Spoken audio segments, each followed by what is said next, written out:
ዕለተ ማክሰኞ ጥር 19 ቀን 2018 ዓ.ም ላይ እንገኛለን። ሰላም ጤና ይስጥልን። የተወደዳችሁና የተከበራችሁ የኢትዮስ ሚዲያ ቤተሰቦች እንደምን ዋላችሁ? ከተለያዩ ታማኝ የመረጃ ምንጮች የደረሱንን ሰበር ዜናዎች ይዘን ቀርበናል። በቅድሚያም አርዕስተ ዜና።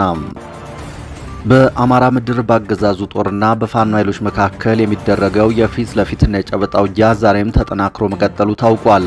ሌሊቱን በወሎ ግንባር መካነ ሰላም በተከፈተ ከባድ ውጊያ የፋኖ ኃይሎች ድል መቀዳጀታቸው ተነግሯል። በከተማዋ ያገዛዙ ኃይል ይተማመንበት የነበረ ከባድ ምሽግም ተሰብሯል። በአራት አቅጣጫ በተደረገው የሌሊቱ ኦፕሬሽን አገዛዙ ይዞታውን ላለመልቀቅ የመጨረሻ አቅሙን የተጠቀመ ቢሆንም ፋኖ አየር ማረፊያና ሶዬ የሚባሉ አቅጣጫዎች ላይ ምሽጎችን ሰብሮ በመግባቱ ያገዛዙ ኃይል ወደ ደሴ መስመር መበታተኑ ታውቋል። በዝርዝር ተሰሙታላችሁ። የኢትዮጵያ አገዛዝ የፈረንሳይ ስሪት የሆኑ ሚራዥ 2000 ተዋጊ ጄቶችን በቅርቡ ሊረከብ መሆኑ ይፋ ሆነ። አገዛዙ በአማራና በኦሮሚያ እንዲሁም በሌሎች የኢትዮጵያ አካባቢዎች የተከፈቱበትን ጦርነቶች ተከትሎ በድሮንና በእግረኛ ሰራዊት ማሸነፍ ያልቻለውን ውጊያ አዳዲስ ጄቶችን በማምጣት ሊያሰማራ መሆኑ ተነግሯል። በዝርዝር መረጃውን ተሰሙታላችሁ። ሐራ መሬት በሚል ስም የተደራጁ የትግራይ ኃይሎች አፋር ክልል ውስጥ ዛሬ ከህዝብ ጋር መጋጨታቸው ታወቀ። በኢትዮጵያ የፌዴራል መንግስት እንደሚደገፉ የሚነገርላቸው የታጠቁ የትግራይ ኃይሎች በአፋር ክልል ክልበት ይረሱ በረሃሌ ወረዳ ቡሬ ተብላ በምትጠራ ቀበሌ ለመስፈር በዝግጅት ላይ እንዳሉ ከአካባቢው ህዝብ ጋር በዛሬው ዕለት ግጭት ውስጥ መግባታቸው ታውቋል። በዝርዝር መረጃውን ይዘናል። የተባበሩት መንግስታት የደቡብ ሱዳን ሰራዊት አዛዥ ማንንም እንዳትምሩ በሚል ያስተላለፉትን ትዕዛዝ አወገዘ። የደቡብ ሱዳን ሰራዊት ምክትል ዋና አዛዥ የሆኑት ጀነራል ጆንሰን ኦሉኒ ይህንን ያሉት ወታደሮችን በታጣቂዎች ወደ ተያዙ አካባቢዎች እያሰማሩ በነበረበት ወቅት ነው። በዝርዝር የምትሰሙት ሌላኛው ጉዳይ ነው። ክቡራትና ክቡራን የቻናላችን ቤተሰቦች ለዚህ ሰዓት እነዚህንና ሌሎችንም መረጃዎች በዝርዝር የምናስደምጣችሁ ይሆናል። በየቀኑ አዳዲስ መረጃዎች በፍጥነት እንዲደርሷችሁ ቻናላችንን ሰብስክራይብ፣ ቪዲዮውን ላይክ እና ሼር ማድረጋችሁን እንዳትዘነጉ። በቀጥታ ወደ መረጃው። በአማራ ምድር ባገዛዙ ጦርና በፋኖ ኃይሎች መካከል የሚደረገው ውጊያ ዛሬም ተጠናክሮ ቀጥሏል። ያገዛዙ ኃይል አይደፈሬ በሚል ሲተማመንበት የነበረው ኮንክሪት ምሽግ በፋኖ ኮማንዶዎች መሰበሩ ተነግሯል። ከአፋብን ምስራቅ አማራ ቀጠና ምኒልክ ዕዝ የተውጣጡ አሃዶች መካነ ሰላም ከተማ ውስጥ የሰፈረው ያገዛዙ ኃይል ይተማመንበት የነበረውን ከባድ ምሽግ ሌሊቱን ሰብረውታል። የጨለማ ውጊያ በመሆኑ ባገዛዙ በኩል የደረሰውን ሰብአዊና ቁሳዊ ጉዳት ለማረጋገጥ ቻልም ሰራዊቱ ላይ ከባድ ጉዳት መድረሱን ለመረዳት ተችሏል። የምዕራብ ወሎዋን መካነ ሰላም ከተማን አስከብራለሁ በሚል አገዛዙ በርካታ ኃይል ከተማዋ ውስጥ ቢያሰፍርም ፋኖ እንቅልፍ ነስቶታል። በመካነ ሰላም ከተማ አስተዳደር በተለምዶ ኔትወርኩ ተብሎ በሚጠራው ስፍራ ላይ በመሸገው ያገዛዙ ጦር ላይ ነው ሌሊቱን ተኩስ ተከፍቶበት ወታደራዊ ቁሳቁሱን ጭምር ጥሎ የተበታተነው። በሌሊቱ ኦፕሬሽን ፋኖ መካነ ሰላም ከተማ ውስጥ የገባ ሲሆን አስፈላጊ የሆኑ ወታደራዊ ቁሳቁሶችንና ሌሎች ግብዓቶችን ተቆጣጥሯል። በአራት አቅጣጫ በተደረገው የሌሊቱ ኦፕሬሽን አገዛዙ ይዞታውን ላለመልቀቅ የመጨረሻ አቅሙን የተጠቀመ ቢሆንም ፋኖ በአየር ማረፊያና በሶየ በኩል ያለውን ምሽግ በመስበሩ አብዛኛው ያገዛዙ ኃይል ወደ ደሴ መስመር መበታተኑ ታውቋል። በኮሎኔል ዮሐንስ የሚመራው ኃይል አቅም ስላነሰው በሚል በዛሬው ዕለት በርከት ያለ ተሽከርካሪ ወደ መካነ ሰላም እየተጓዘ መሆኑንም ለማረጋገጥ ተችሏል። በሌላ በኩል በወልቃይት ግንባር ውጥረቱ ጨምሯል። ከሽሬ ወደ ማይጠብሪ የሚወስደው መንገድ ተዘግቷል። በትናንትናው ዕለት የህወሓት ኃይሎች በጠለምት ሁለት ስፍራዎች ላይ ጥቃት መክፈታቸው ይታወቃል። ያገዛዙ ሰራዊት ለጥቃቱ ያጸፋ መልስ መስጠቱ የተሰማ ሲሆን ሁለት ከፍተኛ ወታደራዊ አመራሮችም እንደተማረኩ እየተነገረ ነው። በዛሬው ዕለት ደግሞ በሌላ አቅጣጫ ውጥረቱ ጨምሯል። ካለፈው እሁድ አንስቶ ህወሓት በሽሬ አቅጣጫ ከፍተኛ ኃይል ማስጠጋቱ የተነገረ ሲሆን ከሽሬ ወደ ማይጠብሪ የሚወስደው መንገድ ከጠዋት አንስቶ እንደተዘጋ ምንጮች አስረድተዋል። መንገዱ የተዘጋው በአገዛዙ የመከላከያ ሰራዊት እንደሆነም ተነግሯል። ሀራ መሬት በሚል የተደራጁ የትግራይ ኃይሎች አፋር ክልል ውስጥ ዛሬ ከህዝብ ጋር መጋጨታቸው ታወቀ። በኢትዮጵያ የፌዴራሉ አገዛዝ እንደሚደገፉ የሚነገርላቸው የታጠቁ የትግራይ ኃይሎች በአፋር ክልል ክልበት ይረሱ በረሃሌ ወረዳ ቡሬ ተብላ በምትጠራ ቀበሌ ለመስፈር በዝግጅት ላይ እንዳሉ ከአካባቢው ህዝብ ጋር በዛሬው ዕለት ግጭት ውስጥ መግባታቸው ታውቋል። የአካባቢው ነዋሪዎች ለሚዲያችን እንደተናገሩት ሀራ መሬት በሚል ወረዳችንን የግጭት ቀጠና ለማድረግ እየተንቀሳቀሱ በመሆኑ ህዝቡ በተቃውሞ እንዲመለሱ አድርጓቸዋል ብለዋል። በታጣቂዎቹና በቀበሌው ህዝብ መካከል በተነሳ ግጭት 2 ሰዎች በጽኑ መቁሰላቸውንም ለሚዲያችን ተናግረዋል። በፌዴራሉ መንግስት ድጋፍ የሚንቀሳቀሱት እነዚሁ የታጠቁ የትግራይ ኃይሎች ሀራ መሬት በሚል በአፋር ክልል ክልበት ይረሱ ሰሜናዊ ዞን በአብዓላና በመጋሌ ወረዳዎች ሰፍረው እንደሚገኙ የደረሰን መረጃ ይጠቁማል። ቀደም ሲል በዚሁ ሰሜናዊ ዞን ኩነባ ወረዳ ሀራ መሬት በሚል ለመስፈር በዝግጅት ላይ እንዳሉ በተነሳ ህዝባዊ ተቃውሞ አካባቢውን ለቀው መመለሳቸውን ጨምረው ለሚዲያችን ተናግረዋል።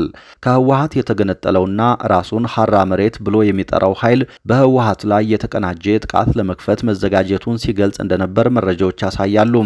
ቡድኑ በዚህ ዓመት መጨረሻ ትግራይን ሙሉ ለሙሉ ለመቆጣጠር እቅድ መንደፉንም በይፋ አስታውቋል። የትግራይ ክልል ጊዜያዊ አስተዳደር ፕሬዝዳንት ጀነራል ታደሰ ወረደ በፌዴራል መንግስት ይደገፋል ብለው የጠሩት ይህ ታጣቂ ኃይል በህወሓት ላይ የተቀናጀ ጥቃት ለመክፈት መዘጋጀቱን የፈረንሳይ ሚዲያዎች ዘግበው ነበር። ከመቀሌ በስተ ምስራቅ 110 ኪሎ ሜትር ርቀት ላይ በምትገኘው ላኮራ አቅራቢያ ከሚገኙት ግንባሮች ያንዱ አዛዥ የሆኑት ሸዊት ቢተው በዓመቱ መጨረሻ ትግራይን እንቆጣጠራለን ሲሉ ለዜና ምንጮች ተናግረዋል። ጄኔራል ታደሰ ግን ይህ ታጣቂ ኃይል ጥቃት ከከፈተብን ትንኮሳው ከፌዴራሉ መንግስት ወይም ከአፋር ክልላዊ መንግስት እንደተደረገ እንቆጥረዋለን ሲሉ መናገራቸው ይታወሳል። የሀራ መሬት አመራሮች ከፌዴራሉ መንግስት ምንም አይነት ድጋፍና እገዛ እንደማያገኙ በተደጋጋሚ የሚናገሩ ቢሆንም አፍሪካን ኢንተለጀንስ ከወራት በፊት ባወጣው አንድ ዘገባው ቡድኑ በፌዴራሉ መንግስት እንደሚደገፍ ጠቁሟል። የኢትዮጵያ አገዛዝ የፈረንሳይ ስሪት የሆኑ ሚራዥ 2000 ተዋጊ ጀቶችን በቅርቡ ሊረከብ መሆኑ ይፋ ሆነ። ሱ-30 የተባለው ተዋጊ ጀት በሩሲያው ሱኮይ አቪዬሽን ኮርፖሬሽን እንደ አውሮፓውያን አቆጣጠር በ1980ዎቹ መመረት የጀመረ ሲሆን ረዥም ርቀት በመጓዝ ጥቃት የመሰንዘር አቅሙ ይታወቃል። ቼንግዱ ጄቴንሲ የተባለው በአብይ አህመድ የተጠራው ሌላው ተዋጊ ጀት ደግሞ የቻይና ስሪት ሲሆን ለአሜሪካው ኤፍ-16 ጄት ምላሽ እንዲሆን ታስቦ የተሰራ መሆኑን መረጃዎች ያሳያሉ። አሁን እየወጡ ያሉ መረጃዎች እንደሚጠቁሙት ደግሞ የተባበሩት አረብ ኤሚሬትስ ለኢትዮጵያ በቁጥር 20 የሆኑ ሚራዥ 2000 ጀቶችን አስተላልፋለች።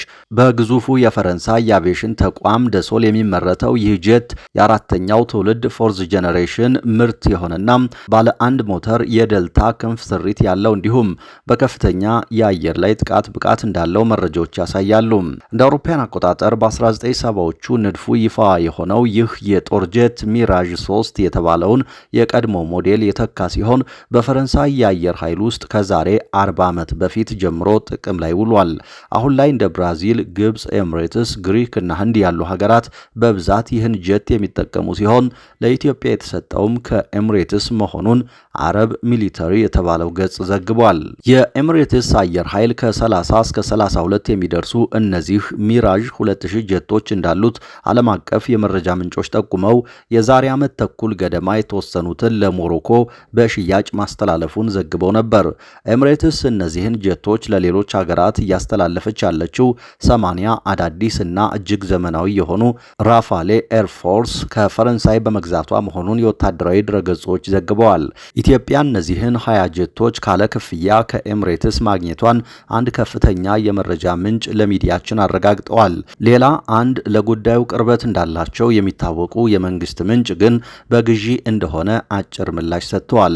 ዝርዝር መረጃ ለመስጠት እንደማይችሉ በመግለጽ ምላሽ ከመስጠት ተቆጥበዋል።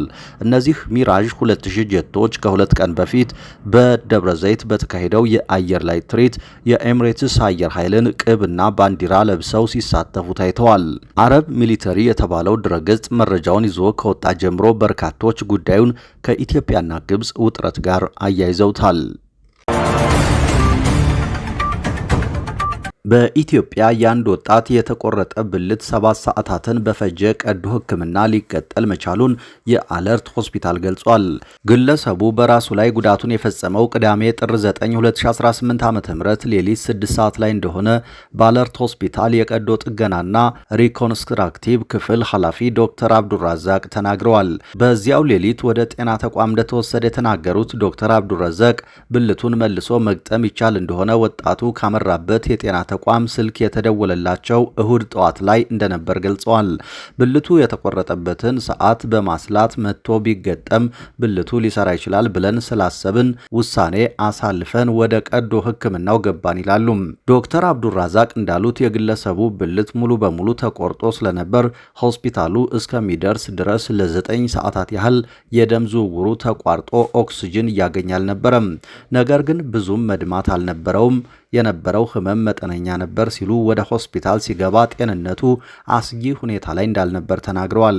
ወጣቱ ወደ ሆስፒታል ያመራው ብልቱ ከተቆረጠ ከሰዓታት በኋላ ቢሆንም 5 ሴንቲሜትር ሙሉ የብልቱ ክፍል ቁራጭ በበረዶ ውስጥ ሆኖ ወደ ሆስፒታሉ መወሰዱ ሕክምናውን የተሻለ እንዳደረገው አስረድተዋል። ዶክተር አብዱራዛቅ እንደሚሉት በኢትዮጵያ ብልትን መልሶ የመግጠም ሕክምና ሲደረግ ይህ የመጀመሪያው አይደለም። ከዚህ በፊት ምንም እንኳን ሙሉ በሙሉ ውጤታማ ባይሆንም የተቆረጠ ብልትን ወደ ቦታው የመመለስ ሕክምና ተሞክሮ ነበር። ነገር ግን መልሶ መግጠም የተቻለው የሽንት ቱቦውንና ደጋፊ አካላቱን ብቻ ስለነበር ሕክምናው በአብዛኛው ውጤታማ አልነበረም ብለዋል። በመሆኑም የብልትን ደም ስሮች እና ነርቮችን በመገጣጠም ብልትን ወደ ነበረበት በመመለስ በወጣቱ ላይ የተደረገው ስኬታማ ቀዶ ሕክምና የመጀመሪያው እንደሆነ ገልጸዋል። የተባበሩት መንግስታት የደቡብ ሱዳን ሰራዊት አዛዥ ማንንም እንዳትምሩ በሚል ያስተላለፉትን ትዕዛዝ አወገዘ። የተባበሩት መንግስታት አንድ የደቡብ ሱዳን ከፍተኛ ወታደራዊ አዛዥ ሕፃናት፣ አረጋውያን እና ንጹሐንን ጨምሮ ማንንም እንዳትምሩ በሚል ያስተላለፉት ትዕዛዝ እጅጉን እንዳሳሰበው ገልጿል። የደቡብ ሱዳን ሰራዊት ምክትል ዋና አዛዥ የሆኑት ጄኔራል ጆንሰን ኡሉኒ ይህንን ያሉት ወታደሮችን በታጣቂዎች ወደ ተያዙ አካባቢዎች እያሰማሩ በነበረበት ወቅት ነው። በደቡብ ሱዳን የተባበሩት መንግስታት ተልዕኮ ዋና ኃላፊ እጅግ ተጋላጭ የሆኑትን የማህበረሰብ ክፍሎችን ጨምሮ በሲቪሎች ላይ ጥቃት እንዲፈጸም የሚቀሰቅስ ንግግር እጅግ አጸያፊና አሁኑኑ መቆም ያለበት ነው ብለዋል። በወታደራዊ አዛዡ ትዕዛዝ የተሰጣቸው አጉዌሌክ የተባሉ የሚሊሻ ኃይሎች ወደ ጆንግሌ ግዛት እየተላኩ ነበር። ከስልጣን የታገዱት የደቡብ ሱዳን ምክትል ፕሬዝደንት ሪክ ማቻር አጋር የሆኑ ኃይሎች ባለፉት ሳምንታት በርካታ አካባቢዎችን ተቆጣጥረዋል። ማቻር በአሁኑ ወቅት በነፍስ ግድያ፣ በሀገር ክህደትና በሰብአዊነት ላይ በሚፈጸሙ ወንጀሎች የተመሰረተባቸው ክስ በመታየት ላይ ይገኛል። የቀድሞ ምክትል ፕሬዝደንት ግን የቀረቡባቸውን ወንጀላዎች ውድቅ አድርገዋል። የሀገሪቱ ሰራዊት በጆንግሌ ግዛት በሚገኙ 3 አውራጃዎች ውስጥ በሚገኙ ታጣቂ ኃይሎች ላይ የሚያካሂደውን ጥቃት ከመክፈቱ አስቀድሞ ሁሉም ሲቪሎች፣ የተባበሩት መንግስታት ሰራተኞችና ሌሎች የረድኤት ድርጅቶች አካባቢውን ለቀው እንዲወጡ አዟል። ባለፈው ሳምንት የሀገሪቱ የጦር አዛዥ ወታደሮቻቸው በ7 ቀናት ውስጥ አመጹን እንዲደመስሱ ትዕዛዝ ሰጥተው ነበር። ፌስቡክ ላይ በተለጠፈ አንድ ቪዲዮ ላይ ወታደራዊ አዛዡ ኡሉኒ ማንንም እንዳትምሩ፣ አረጋውያን፣ ህፃናት፣ ወፎች ወይም አንድም ቤት ቆሞ እንዳይገኝ ሲሉ ይደመጣሉ። በደቡብ ሱዳን የተባበሩት መንግስታት የሰብአዊ መብት ኮሚሽን በጆንግሌ ግዛት እየተካሄደ ባለው ውጊያ እጅግ መደናገጡን ገልጿል። በአካባቢው የሚገኙ ሲቪሎች ወደ ረግረጋማ ቦታዎች እየሸሹ መሆኑን ከዓይን እማኞች መረዳቱን ጠቅሷል። እንደ የተባበሩት መንግስታት ገለጻ እየተባባሰ ባለው ግጭት የተነሳ ከ180 ሺህ በላይ ሰዎች ከመኖሪያቸው ተፈናቅለዋል። ኮሚሽኑ እሁድ ዕለት ከጄኔቫ ባወጣው መግለጫ ጁባ ውስጥ የሚገኝ አንድም ከፍተኛ ፖለቲካዊ ወይም ወታደራዊ አመራር በጆንግሌ ከፍተኛ የሆነ ወንጀል እንዲፈጸም የተደረገውን ግልጽ ቅስቀሳ ላያውቅ አይችልም ብሏል። የኮሚሽኑ ኃላፊ ያስሚን ሶካም ከውጊያ ውጭ የሆኑ ሰዎችና አዛውንቶችን ጨምሮ ሲቪሎች እንዲገደሉ የሚቀሰቅስ ቋንቋ ማንንም እንዳትምሩ ከሚል ንግግር ጋር ሲደመር አስደንጋጭ ብቻ ሳይሆን እጅግ አደገኛ ነው ብለዋል። የሀገሪቱ ሰራዊት በበኩሉ ንጹሐን በሙሉ ለደህንነታቸው ሲባል በመንግስት ቁጥጥር ስር ወደሚገኙት አካባቢዎች በአስቸኳይ እንዲሄዱ ትዕዛዝ መስጠቱን ተናግሯል። ሁሉም የተባበሩት መንግስታት ተልዕኮ እንዲሁም ሌሎች መንግስታዊ ያልሆኑ ድርጅቶች ሰራተኞችም በ48 ሰዓታት ሰዓታት ውስጥ አካባቢውን ለቀው እንዲወጡ ትዕዛዝ ተሰጥቷቸዋል።